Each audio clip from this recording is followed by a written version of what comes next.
Family abandoned me because my sister blames me for her divorce years later. I get an email out of nowhere explaining everything with proof, so I ruined her life with it.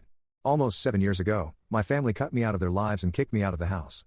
I, 29M, was 22 at the time and wasn't financially stable enough to rent an apartment on my own. What had happened was so sudden that I had no time to prepare myself for it, mentally or financially.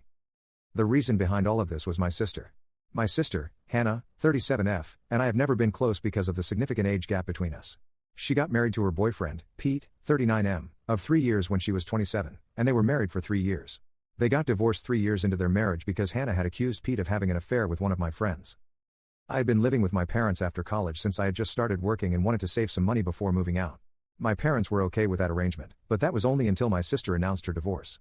She came back home one day crying hysterically and announced that she'd filed for divorce because her husband had been cheating on her for 6 months. Then she threw me under the bus for introducing my friend to him. My friend Emily, 28F, was trying to gain weight, and since Pete was a certified dietitian, he agreed to help her out. I had introduced her to him, and apparently, she was the one Pete had been cheating on my sister with. I was shocked because, even though Emily and I weren't close, I knew for a fact that she was a good woman and would never get with a married man. Besides, cheating was so out of character for Pete as well. He was totally smitten with Hannah and only ever had good things to say about her, so I found it incredibly hard to believe that he cheated on her. I had my doubts, but my parents believed her instantly and didn't even question anything, despite the fact that she never had any proof of him cheating. They just took her word for it. I'm not going to hold it against them since they would choose their own daughter over their son-in-law regardless of who was right. What I didn't understand was why they readily kicked me out just because Hannah said so. She stormed in one day, threw a tantrum, and somehow convinced my parents to throw me out simply because I had introduced Emily to Pete.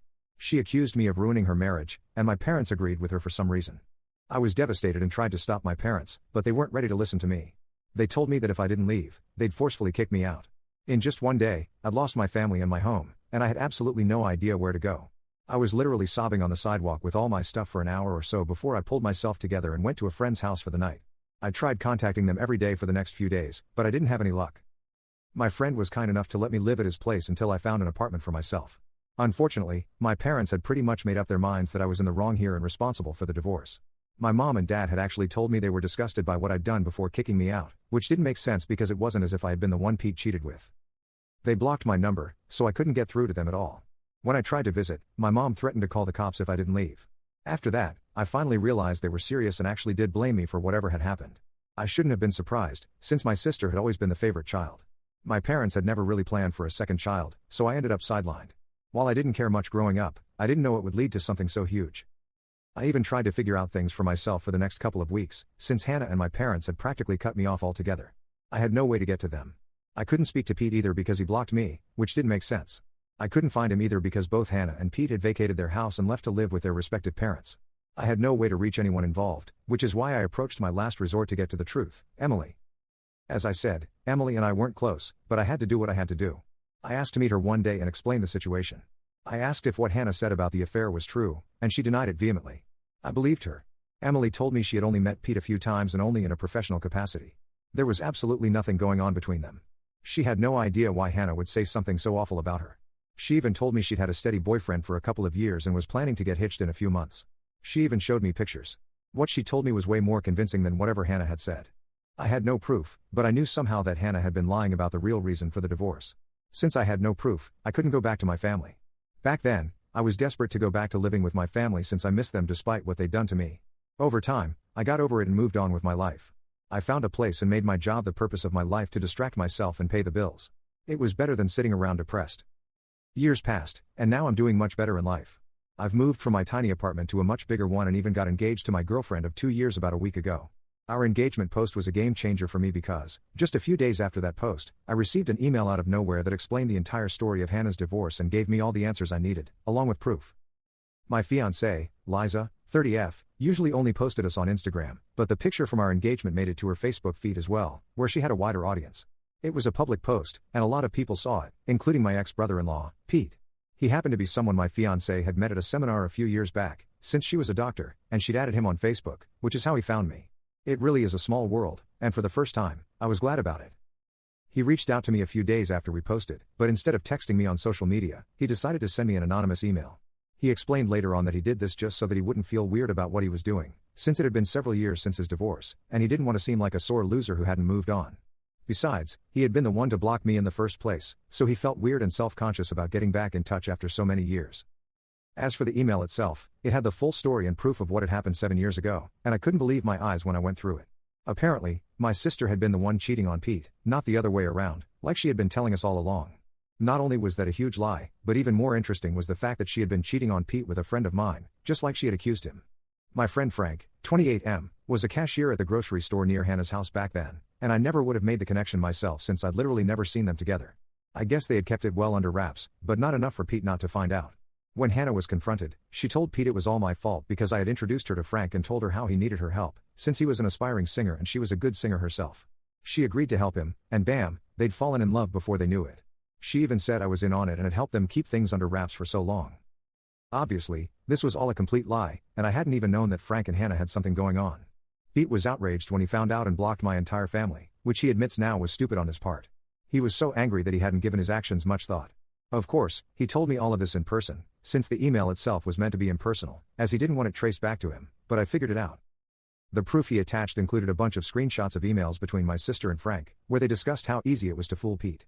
The emails were full of confessions of love and plans for where they were going to meet next. There was no way she could deny any of this because she had signed off in the emails with her middle name, which not many people are aware of. I had her dead to rights.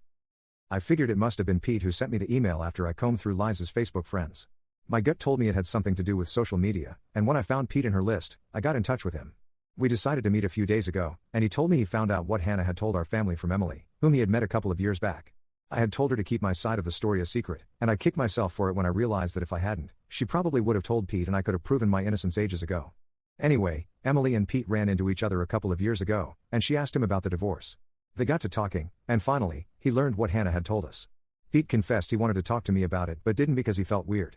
I swear, if Pete wasn't so easily embarrassed, my life would have been a lot easier. I forgave him, though, since I needed his help to absolutely destroy my sister, and I knew he'd be on board. Hannah had definitely been lying to our parents so they would support her financially during the divorce, and she threw me under the bus for good measure. She knew that one conversation with Emily would reveal the truth. I couldn't wrap my head around the fact that someone, especially a family member, could be this selfish. She probably never bothered to set the record straight either, and my parents just lapped up whatever lies she fed them during the divorce. She knew if the truth about her being the cheater was revealed, she'd be in big trouble, and she couldn't risk that. Well, too bad, but it was finally out now, and I was going to use it to ruin her life just like she ruined mine all those years ago. I didn't know if my family still lived in the same house, since I hadn't visited them in 7 years, but luck would have it that they hadn't moved. I confirmed with an old neighbor before showing up, and I was glad to learn that Hannah still lived with them. That didn't surprise me because Hannah always had been a couch potato who hated doing any work herself. If she could live with our aging parents and have them do all the chores, she'd definitely take that option. 2 days ago, Pete and I just showed up at their house without warning. My mom opened the door, and we barely gave her any time to register what was happening before walking in. My dad and Hannah were also in the living room, and we were one happy family again, but not for long. Their expressions soured as soon as we entered. My dad immediately began threatening us, saying he'd call the cops if we didn't get out. I shot back that he was free to do whatever he wanted, but only after he read the documents we were about to show them. My parents looked confused, but Hannah looked like she was going to barf and excused herself to go to her room. I thought she was trying to escape, but there was no point in doing so. Pete showed the divorce documents and the screenshots of Hannah and Frank's emails while I explained the real story. Pete also told my parents how Hannah had to give up our family heirloom, my grandmother's diamond ring, in the settlement because she couldn't afford to pay Pete the money since she's a high school teacher. She had to sell the ring instead. My parents were already horrified by what we told them, and that was just the cherry on top. We watched the drama unfold as my dad demanded an explanation from Hannah for all that had happened. When she still tried to lie and cover up the truth, despite all the evidence against her, my dad promptly kicked her out. He packed her stuff and handed over the bags to her, then told us all to get out of their house. I didn't need to be told twice and left with Pete, while my sister begged and pleaded with my parents to let her back in, just like I had all those years ago. This was karma at its best, and I couldn't be happier about it. It's been a couple of days since then, and my sister showed up at my place a few hours ago, demanding that I make things right with my parents immediately. I didn't even know how she found me, but I told her that I didn't owe her anything anymore. She had ruined my life once, so I repaid the favor, and now we were even. I guess she really had no pride left because as soon as I said that, she started sobbing and accusing me of being a monster. I didn't care much for her drama and shut the door while she continued to sob relentlessly.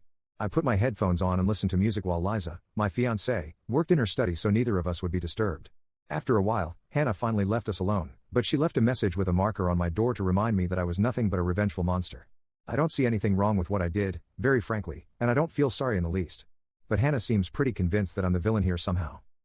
I just did to her what she did to me several years ago, except that I told the truth while she did nothing but lie and throw me under the bus. So, what do you guys think? Am I the a-hole for ruining my sister's life and getting her kicked out 7 years after she accused me of causing her divorce? Update 1. Hannah has still been bothering me, even though a week has passed since she got kicked out. I had to threaten her with the fear of cops when she called me for the 14th time today, and only then did she stop. I don't even know how she managed to find my phone number and address, but I'm not interested in that right now. Hannah's trying to make me feel sympathetic toward her because, I guess, a school teacher's salary isn't enough for her to live on. But I don't think that's true. She's just upset that she now has to look for a place and pay for rent, electricity, and groceries now that our parents kicked her out. I don't feel sorry for her, and in case you were wondering, yes, I did block her number several times, but I guess she's making her friends add me to conference calls, so there's no point. As for my parents, they're just as bad, if not worse than Hannah. They found me on Facebook and saw the post about my engagement as well, so now they want to be part of my life once more and even express their desire to attend my wedding. They haven't apologized yet, but for some reason, they expect me to just invite them to my wedding, which is supposed to be an important day for me. I don't understand where these people find the guts to say stuff like this, but at least I'm not responding to any of it. Liza and I have had a field day reading their texts because there's just no way they're for real right now. It's all just really sad, for them. Update 2.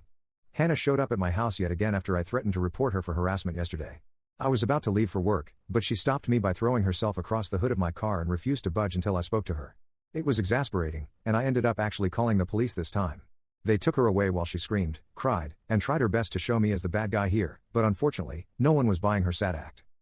It took some time to press charges against her, but as soon as I got it done, I left for work because I didn't want to let this little incident ruin my day.